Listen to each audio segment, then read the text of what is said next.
This is just more of the mess we inherited from the Biden administration. In September 2022, Elizabeth Warren, who loves to write letters, sent a letter to the Justice Department, to the Transport Department, saying that they should oppose the merger with Spirit Airlines. JetBlue wanted to buy them for $3.8 billion. It would have given them much more resiliency. And she and the Transportation Secretary Pete Buttigieg, who's probably the worst transportation secretary in history when he came to the office, they were against the merger. If JetBlue had merged with Spirit, we would have all these jobs that were lost yesterday. We had 30 regional airports who have lost service. And I can tell you what happened here. It wasn't Treasury, it was Commerce that was trying to put something together.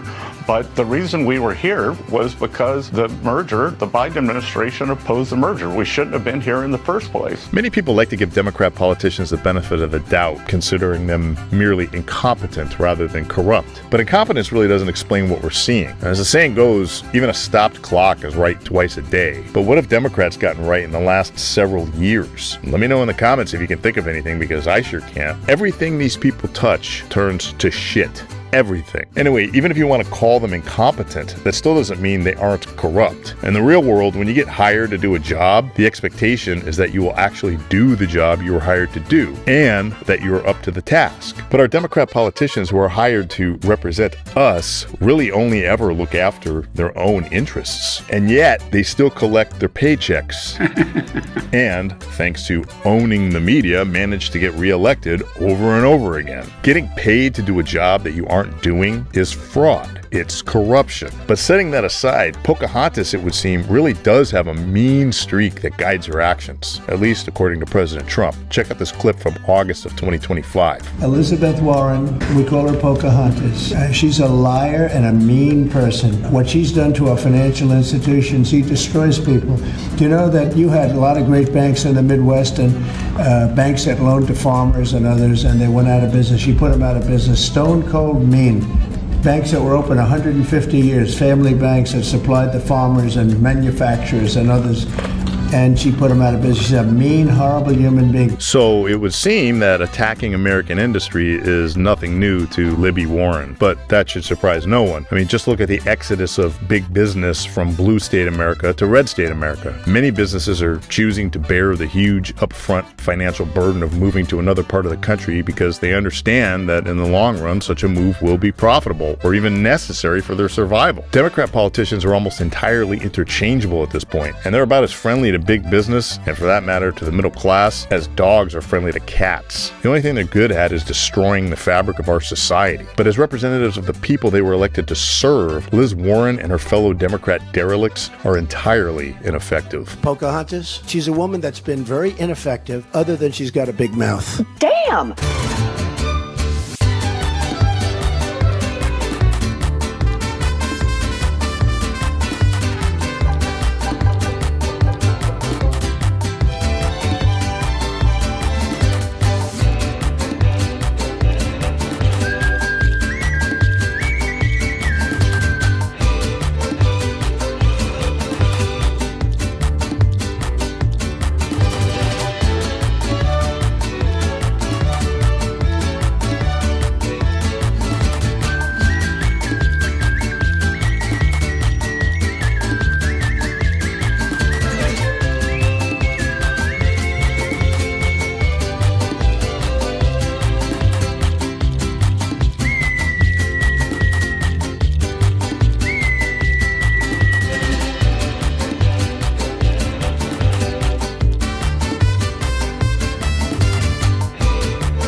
You know how the Democrats sometimes say that Donald Trump and the MAGA movement is sounding a dog whistle to racists? Not only is that bullshit, but like everything else with our communist adversaries in the Democrat Party, it's projection. When Democrats, which includes pretty much all of the media, say that Trump is a threat to democracy or liken him to Hitler, what they're really doing is sounding a dog whistle to the lunatic fringe of the left. They're beckoning to the Thomas Crookses of the world, and what they're telling them is that they will be a hero to the revolution if they eliminate their political adversary. Then, when an attempt is made, those who sounded the dog whistle publicly feign condemnation of political violence on all sides, as if there's anything even remotely approaching parity regarding the origin of political violence in America. The bullets are all coming from the same direction, let's face it. But the left even blame Trump for being the target of an assassination attempt. They claim that his rhetoric is what motivated the would-be assassin. But then what do you expect from the Free Luigi crowd? Of course, Democrat politicians don't really believe that President Trump is a threat to democracy, as dumb as many of these politicians may be. Rather, their rhetoric represents an attempt to remove a political adversary that keeps beating them electorally while becoming ever more popular, despite having the entire process rigged against him. And yes, I do mean rigged, because when the media only says bad things about one candidate and then goes out of their way to make the other candidate appear more articulate and more virtuous than they are, that's election rigging in action. But Trump just keeps winning, even though he's not supposed to.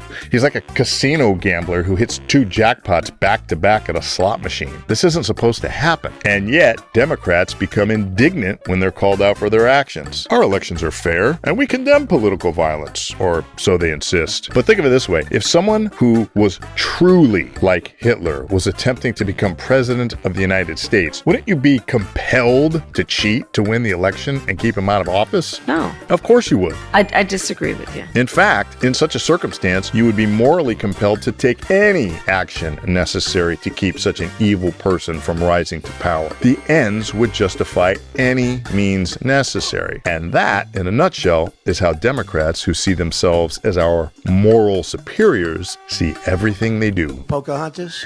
Is it Very offensive. You tell me. Oh, really? Oh, I'm sorry about that. Pocahontas?